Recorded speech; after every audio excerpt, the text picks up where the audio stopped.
नमस्कार दोस्तों, मेरा नाम है रिंकू। आप देख रहे हैं रेगाफ्लिक इन्फो। ट्रेडिंग में मैं खुद के जो ट्रेड होते हैं उनमें जो टिप्स यूज करता हूँ वो टिप्स आपको बताने वाला हूँ। और अगर आप चाहें तो आप जो ट्रेड करते हैं उसमें भी इम्प्लीमेंट कर सकते हैं और आप खुद से देखिए कि आप क्या गलती करते हैं और उस गलती को सुधारने की कोशिश करें।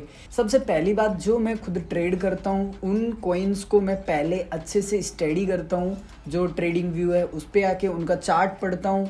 जो चार्ट है वो क्या कहता है, कितना क्या उसका वॉल्यूम आ रहा है, वो सारी चीज़ें मैं यहाँ पे देखता हूँ। उसके बाद मैं उसमें ट्रेड लेता हूँ। सेकंड जो पॉइंट है वो मैं मैक्सिमम 30 कॉइन ऐसे देखता हूँ, 30 से 35 के अंदर मैं रहता हूँ कि मुझे बस यहाँ तक रहना है और ये कॉइन से सिर्फ मुझे यहाँ पे ही इन्वेस्ट करना है। इसके अलावा मुझे किसी भी कॉइन में इन्वेस्टमेंट नहीं करना है। और मैं अपने पोर्टफोलियो को डिवाइड रखता हूँ। पोर्टफोलियो को डिवाइड कैसे करना हो तो वो नेक्स्ट वीडियो में मैं सिंपली आपको बताऊँगा।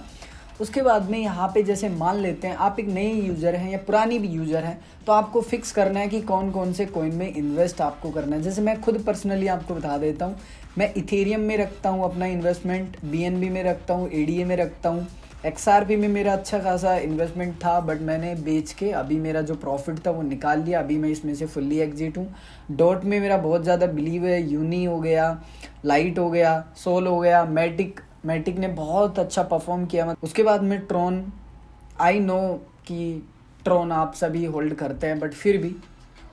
उसके बाद में जो FTX जो एक्सचेंज है उसका जो टोकन है सिंपली वो आप बोल सकते हैं जैसे बाइनेंस का है, इसकी भी आप होल्डिंग कर सकते हैं। क्योंकि बाइनेंस के बाद में अगर कोई एक्सचेंज अच्छा लगता है तो FTX काफ़ी अच्छा एक्सचेंज है। नियो हो गया, केक हो गया, आप अपने हिसाब से फिक्स करें कि आपका कितना बड़ा फंड है। ठीक है, HT हो गया, अपने अकॉर्डिंग आप देखें कि एक्चुअल में आपकी फ़ंड की साइज़ क्या है। अब जैसे मैं आपको बता देता हूँ कि आपका अगर फंड इसके अकॉर्डिंग है तो आप क्या कर सकते हैं।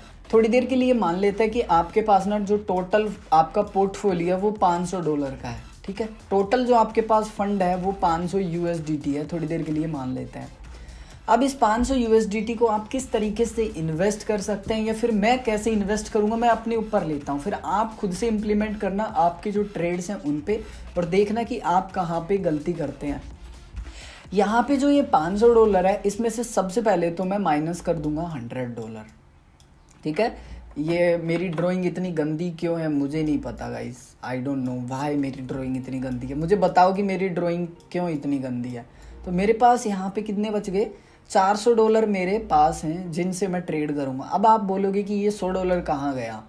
ये $100 वो है कि जब मार्केट डाउन हो जाएगा तो मैं एवरेजिंग बाइंग करूँगा, कभी $10 से, कभी $5 से, कभी $20 से। तो ये मेरा सेफ है, इसको तो मुझे देखना ही नहीं है। मैं ये सोचूंगा कि ये फंड मुझे नहीं पता किसका है बट मेरा ही है, मुझे ये पता है कि मेरा है बट मैं इसको छूँगा नहीं, मतलब एकदम आंखों से दूर कर दूंगा। ठीक है, अब मेरे पास 500 में से मेरे पास $400 अभी मेरे हैंड में है जिससे मुझे ट्रेड करना है। ठीक है, सो इसमें पॉइंट नंबर 1, अब $400 को मैं कैसे इन्वेस्ट करूंगा वो बताता हूँ। पॉइंट नंबर 1, इसमें मैं ऐसे कॉइन ढूंढूंगा जिनमें मैं सिंपली होल्डिंग रखूंगा 10 दिन से लेके 2 महीने का। देखो ये मेरा अलग सा ही है मैथमेटिक्स बट पता नहीं ऐसा मैं क्यों सोचता हूँ, बट मेरा जो सोचना है वो मैं यही सोचता हूँ कि ऐसे कॉइन जो 10 दिन से 2 महीने तक मैं होल्ड कर सकता हूँ वो। और इसमें जो मैं इन्वेस्टमेंट करूँगा वो करूँगा $100, सिर्फ $100।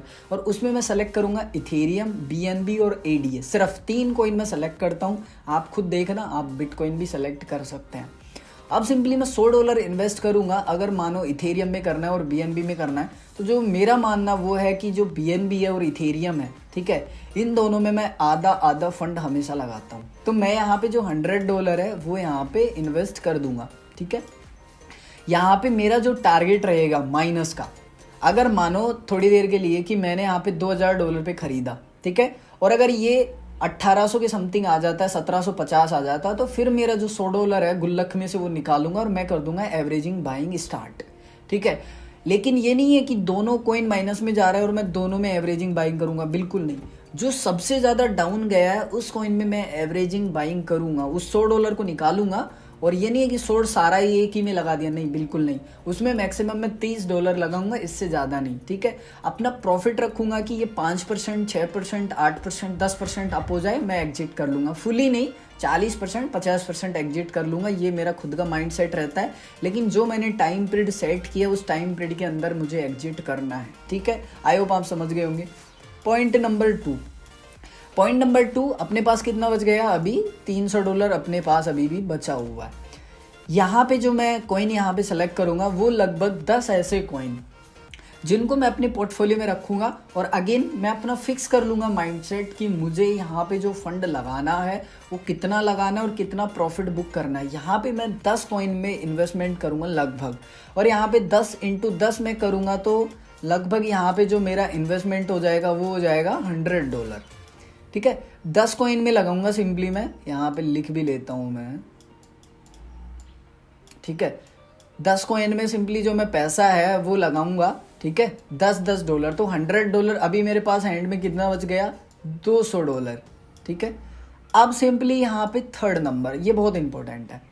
एलोन मस्क अगर ट्वीट करता है तो जैसे शिबा इनू हो गया, डोज कॉइन हो गया, यहाँ पे मैं अलॉट करूंगा अपना $30 फंड। अगर डूब भी जाता है तो मुझे कोई फर्क नहीं पड़ेगा। ठीक है, उसके बाद में मैं यहाँ पे जो पॉइंट नंबर 4 है, अपने पास कितना था, $200 था। $200 में से अगर अपना 30 जाएगा तो कितना बचेगा, $170। ठीक है, $170 अभी भी अपने पास हैंड में है। ठीक है, $170 में से $70 जो मैं लेके जाऊंगा वो लेके जाऊंगा फ्यूचर ट्रेडिंग में। इससे मैं करूंगा फ्यूचर ट्रेडिंग। ठीक है, $70 में से अभी मेरे हैंड में कितने बच गए, यहाँ पे $100 अभी भी मेरे हैंड में मेरे पास बचे हुई है। ये सिंपली जो $100 है इसको मैं 2 पार्ट में डिवाइड कर दूंगा। ठीक है, $50 मैं देखूंगा कि किस कॉइन का इवेंट है और किस कॉइन का जो इवेंट है वो नहीं है। अगर इवेंट है और वो कॉइन फंडामेंटली है, सपोज दैट SXP का कोई भी इवेंट आ गया या कुछ भी ऐसी न्यूज़ आ गई, तो मैं वहाँ पे जाऊँगा और देखूंगा एक्चुअल में कि वो न्यूज़ कब आई थी और कितना पंप हो चुका है। मैं वहाँ पे जो अपनी बाइंग है वो लगाऊंगा। जैसे $50 मैंने अलॉट किया है तो $25 मैं लगा दूंगा। उसके बाद देखूंगा कि वो डाउन आ रहा है क्या। अगर वो अच्छा खासा डाउन आता है तो फिर मैं और $20 लगा दूंगा। $5 मैं अपना अभी भी सेफ रखूंगा, पूरा नहीं लगाऊंगा। अब मैं सिंपली यहाँ पे वो जैसे ही अप होता जाएगा अपना प्रॉफिट बुक करता जाऊंगा। अब मेरे पास जो $50 बचा हुआ है, इसी तरीके से अगर कोई दूसरे कॉइन का है तो मैं वहाँ पे इसको यूज कर सकता हूँ। या फिर इस जो $100 बचा हुआ है आपके पास, ये आप यहाँ पे जो 10 कॉइन है ना, इन्हीं में इसको घुसा सकते हैं, मतलब इसी में इसको ऐड कर सकते हैं। आप जो पर कॉइन में लगा रहे थे मतलब $10, उसको आप $20 के समथिंग लेके जा सकते हैं। ऐसा भी आप कर सकते हैं। एक सबसे इम्पोर्टेंट जो मैं आपको बताने जा रहा हूँ ना अभी, वो मैं आपको बताता हूँ। एक सेकेंड, बहुत ध्यान से समझना इस चीज़ को, है ना, बहुत इंपॉर्टेंट है ये चीज़, मिस मत करना। सपोज दैट मुझे इथेरियम खरीदना है। मैंने इथेरियम खरीद लिया $2000 पे, एक इथेरियम खरीद लिया मैंने, एक इथेरियम खरीद लिया। उसके बाद में इथेरियम डाउन पे डाउन जा रहा है और मैं पैनिक हो रहा हूँ, बहुत ज़्यादा पैनिक हो रहा हूँ। मुझे मतलब एकदम बारह हो गया मैं कतई कि यार ये तो बहुत डाउन जा रहा है, और मैं पैनिक सेलिंग कर दूंगा। मान के चलते हैं इथेरियम गिर जाता है 1500-1600 पे और मैंने इसको बेच दिया 1500 पे, सीधा $500 का मुझे लॉस हो गया। क्यों हुआ लॉस? क्योंकि मैं पैनिक था। मैंने जिस कॉइन में इन्वेस्टमेंट किया उसका फंडामेंटल जाना ही नहीं कि आखिर उसमें कितना पोटेंशियल है। अरे यार वो डाउन जा रहा है तो अब भी तो हो सकता है ना। आपको आपके मन पे हमेशा कंट्रोल रखना है कि आप जिसमें पैसा लगा रहे हैं, जिस भी कॉइन में आप पैसा लगा रहे हैं, उसके बारे में आपने बहुत अच्छे से रिसर्च किया है, बहुत डीप रिसर्च किया है। अगर वो डाउन चले जाता है तो वो अप भी हो जाएगा, तो आप इतना पेशेंस क्यों खो देते हो, मुझे नहीं समझ आता है। ज़्यादातर लोग जो कमेंट करते हैं ना, वो यही करते हैं कि हमें तो पेशेंस होता ही नहीं है। यार पेशेंस क्यों नहीं है? पेशेंस देखो खरीदने वाली चीज़ नहीं है, पेशेंस होती है आपके खुद अंदर से। आप रियलाइज़ करते हैं उस चीज़ को कि आप एक्चुअली में कितना लॉस ले सकते हैं। वो पहले ही डिसाइड कीजिए ना आप खरीदने से पहले ही, और पूरा पैसा एक ही साथ क्यों लगा देते हैं? एवरेजिंग बाइंग करो। हमेशा मैं बोलता हूँ एवरेज बाइंग करो, एवरेज बाइंग करो, बट नहीं, पूरा पैसा एक ही साथ लगाना होता है। कभी मत किया करो आप लोग, ये सबसे बड़ी गलती है आप लोगों की। सो मेरा कहने का मतलब ये है गाइस कि आप अपना माइंड सेट फिक्स कर लीजिए कि मैंने इस कॉइन के बारे में बहुत डीप रिसर्च किया है। अगर ये गिरता भी है तो ये अप हो जाएगा, मुझे टेंशन लेने की ज़रूरत नहीं है। इस चीज़ को आप समझिए, फंडामेंटली वो कॉइन स्ट्रॉन्ग है। आप अपने मन पे पेशेंस रखिए, डेफिनेटली वो रिकवर करेगा आपका। और आपको लगता है तो आप आधा एटलीस्ट बेचिए, अगर पूरा ही बेच देंगे तो फिर लॉस तो होना ही है। और एक चीज़ ध्यान रखना, अगर आपने एक बिटकॉइन मान के चलते हैं $50,000 पे ख़रीदा है, तो आपके पास एक बिटकॉइन आज भी है, पहले भी था, और वो हमेशा रहेगा जब तक आप उसको बेचेंगे नहीं। मानते हैं कि आपका जो वैल्यू है वो गिर चुका है, लेकिन आपके पास क्वांटिटी सेम है, मात्रा सेम है, उसका प्राइस ड्रॉप हुआ है। मैं मार्केट से 1 किलो चीनी लेके आया, ₹50 किलो लेके आया, आज वो ₹30 किलो है, ₹20 पर किलो मुझे लॉस है। लेकिन मेरे पास क्वांटिटी सेम है, 1 किलो चीनी है मेरे पास, मान के चलते हैं 2 महीने में उसका प्राइस बढ़ेगा तो मेरा जो चीनी का वैल्यू है वो वापस से ठीक हो जाएगा, क्योंकि मैंने उसको रखा। ठीक है, मैंने पैनिक ये नहीं है कि आओ भाई बेचता हूँ, लो सस्ते में दे दिया। समझो गाइस, होल्ड करना सीखो, होल्डिंग ही की है सक्सेस की। किसी भी चीज़ में देख लो, patience is the key guys. ठीक है, पेशेंस नहीं है कुछ भी नहीं है, समझ लो आप इस चीज़ को। फंडामेंटली जो कॉइन स्ट्रॉन्ग है उनमें आप डिसाइड कर लो कि आपको कितना पोर्टफोलियो लगाना है। जिस भी कॉइन में इन्वेस्टमेंट कर रहे हो डीप रिसर्च करो, उसके बाद में अगर मार्केट डाउन जा रहा है तो आप देखो कि ठीक है मुझे यहाँ पे 30% सेल कर देना चाहिए, उसके बाद मैं उससे एवरेजिंग बाइंग कर लूँगा। तो वो आपका एक माइंड सेट होना चाहिए। अगर माइंड सेट नहीं है तो फिर आप ट्रेड नहीं कर सकते हो। मेरा जो माइंड सेट होता है, मैं इसी के साथ ट्रेडिंग करता हूँ कि 10 कॉइन अगर मैंने खरीद लिए हैं और 3 मेरे माइनस में जा रहे हैं, और जो 7 कॉइन है 10 में से 7 कॉइन अच्छे परफॉर्म कर रहे हैं, 3 परफॉर्म नहीं कर रहे हैं, तो मैं वो जो 7 कॉइन है उनमें से धीरे धीरे अपना प्रॉफिट है वो बुक करने लगता हूँ। और अगर वो 3 बहुत ज़्यादा डाउन जा रहे हैं तो 50% सेल कर देता हूँ। एंड अगेन मुझे पता है कि वो स्ट्रॉन्ग है तो मैं एवरेजिंग बाइंग करता हूँ, या फिर बेचता ही नहीं हूँ, उन्हीं में और एवरेजिंग बाइंग करता हूँ। तो आप भी कुछ इस तरीके से जो स्टेप है उनको फॉलो कर सकते हैं।